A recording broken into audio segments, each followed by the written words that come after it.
What if I told you that everything you've experienced, your struggles, your shadows, your masks, your relationships, was not random at all, but part of a hidden design?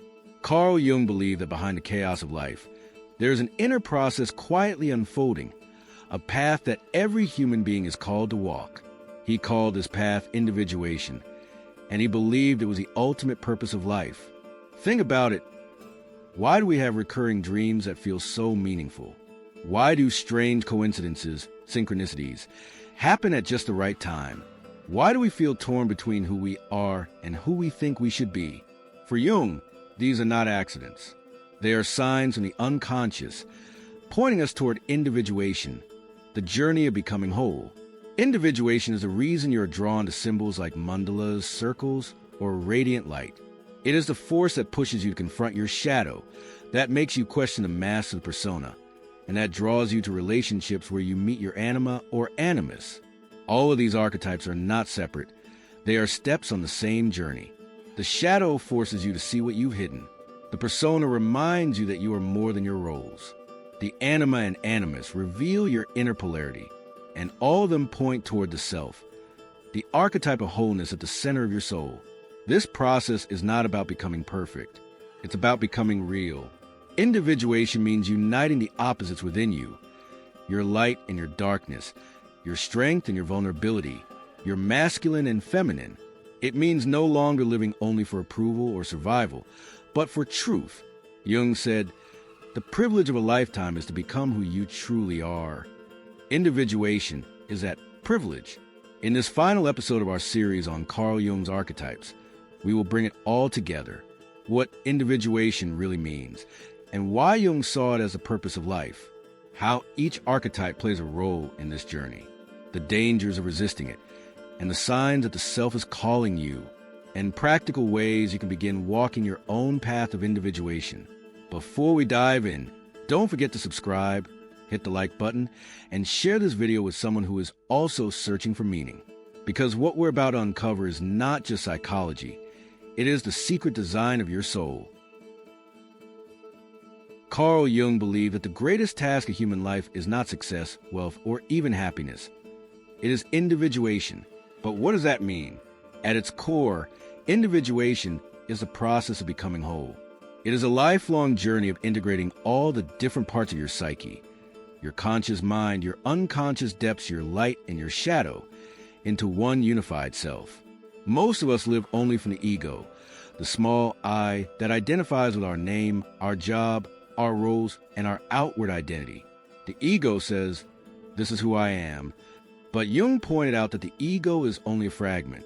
Beneath it lies a vast unconscious full of hidden potentials, repressed emotions, forgotten memories, and archetypal forces.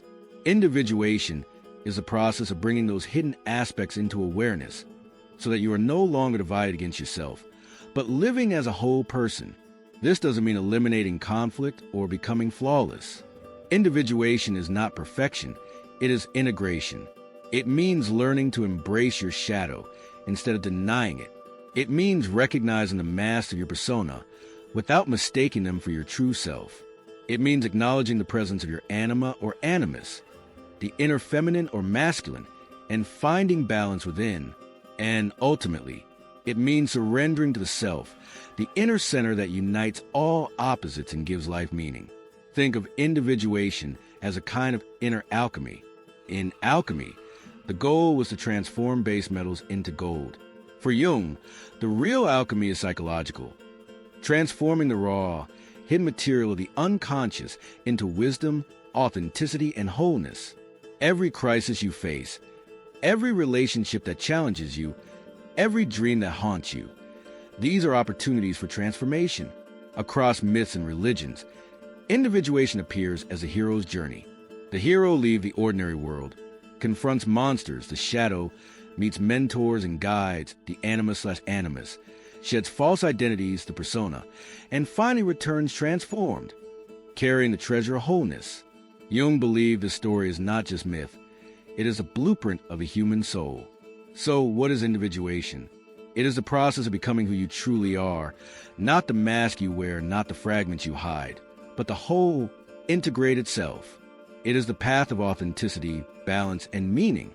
And whether you know it or not, you are already walking it. The question is, will you walk it consciously? Every journey of individuation begins in the same place, the darkness of the shadow. Jung believed that before you can move toward wholeness, you must first face the parts of yourself that you have hidden, denied, or repressed.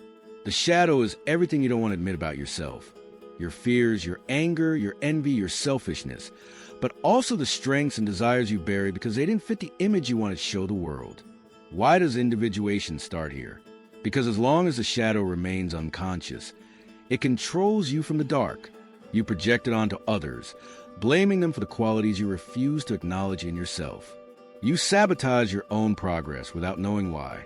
You judge others harshly, only to later realize you are judging parts of yourself. Until the shadow is brought into awareness, you cannot live authentically. You are only living half a life. Confronting the shadow is not easy.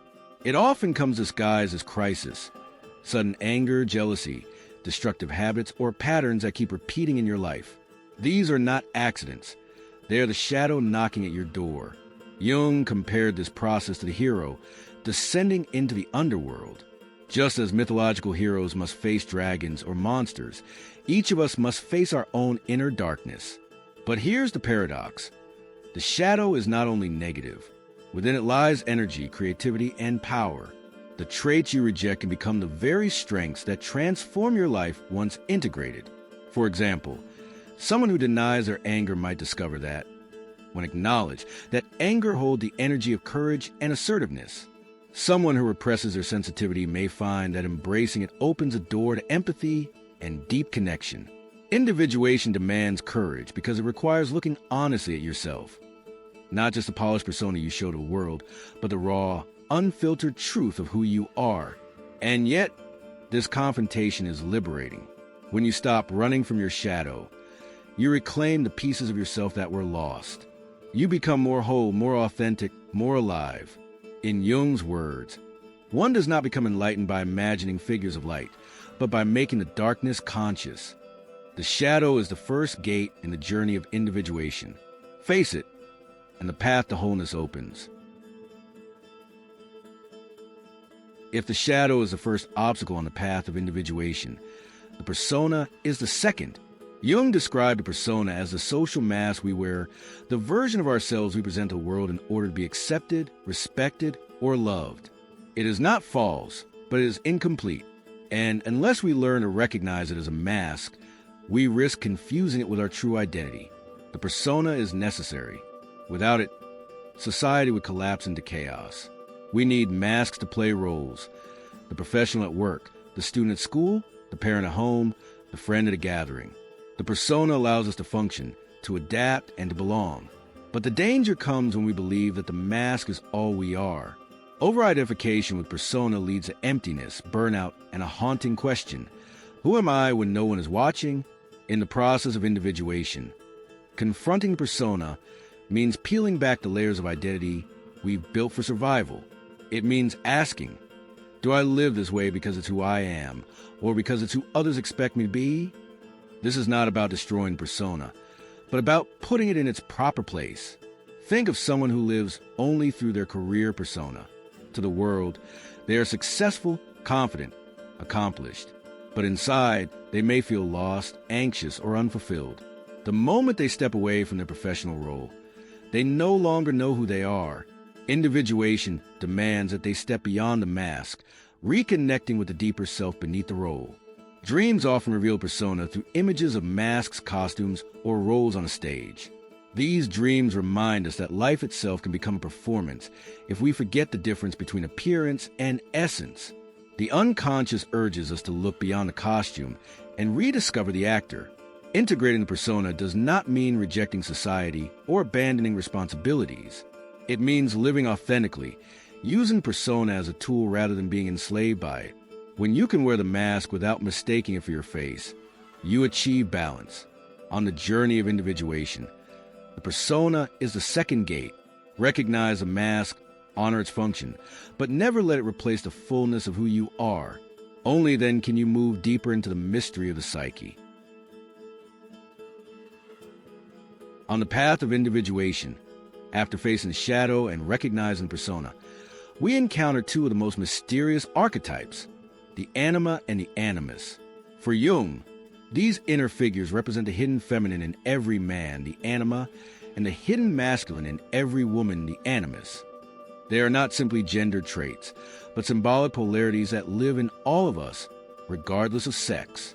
The Anima embodies qualities often associated with the feminine: emotion, intuition, imagination, empathy, and receptivity. When a man denies his Anima, he risks becoming overly rigid, logical, or emotionally distant. But when he integrates her, he gains creativity, compassion, and connection to the depths of his soul. The Animus embodies qualities often linked to the masculine: reason, strength, authority, independence, and assertiveness. When a woman represses her Animus, she may feel voiceless, passive, or uncertain. But when she embraces him, she finds clarity, confidence, and the courage to act with inner authority. In relationships, the Anima and Animus play a powerful role. We often project these inner figures onto others, falling in love not with the actual person, but with the reflection of our unconscious archetype. That's why relationships can feel so intense at first, and so disappointing later. No one can embody the entirety of another's Anima or Animus. Individuation requires us to withdraw these projections and recognize that what we admire or resent in others may actually be a reflection of what we have not yet integrated within ourselves. But the Anima and Animus are not only about relationships, they are also bridges to the unconscious. In dreams, they often appear as guides, mentors, lovers, or mysterious figures who lead us deeper into the unknown.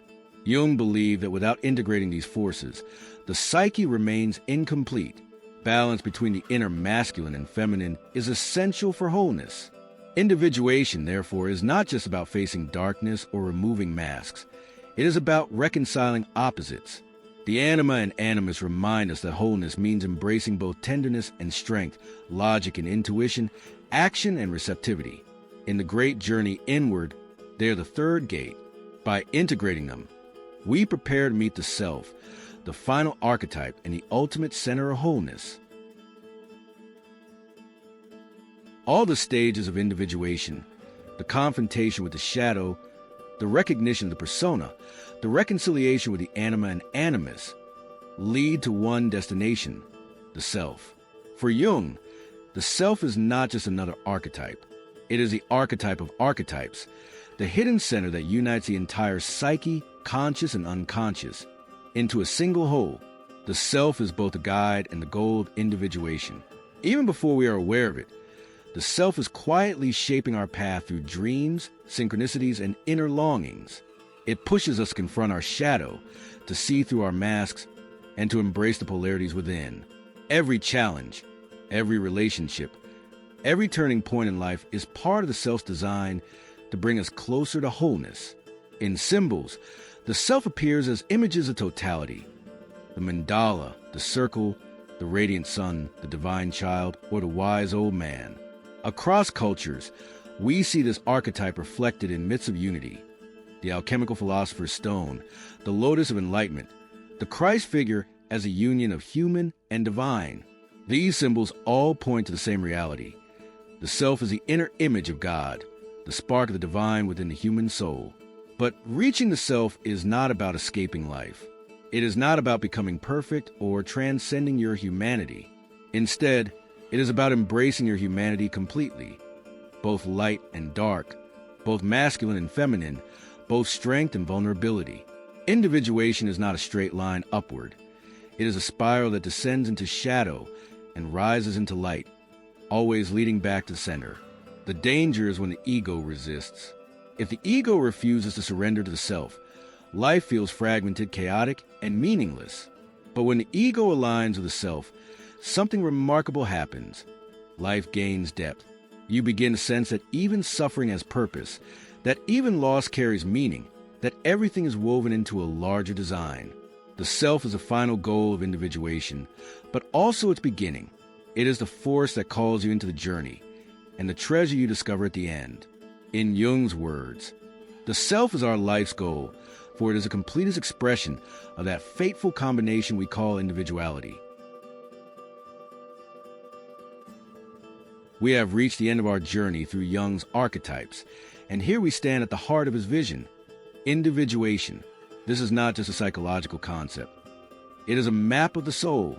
It is a path of becoming whole, of bringing together everything you are, your shadow and your light, your masks and your authenticity, your inner feminine and masculine, and finally, your ego and yourself. The shadow taught us that we cannot deny our darkness. To become whole, we must bring it into the light of awareness. The persona reminded us that the masks we wear are useful, but they are not our true identity. The Anima and Animus reveal the polarities within us. Feminine and masculine, that must be reconciled, not projected. And the self showed us the center of it all, the archetype of wholeness that quietly guides us from within. Individuation is not about becoming perfect. It is not about eliminating conflict or pain.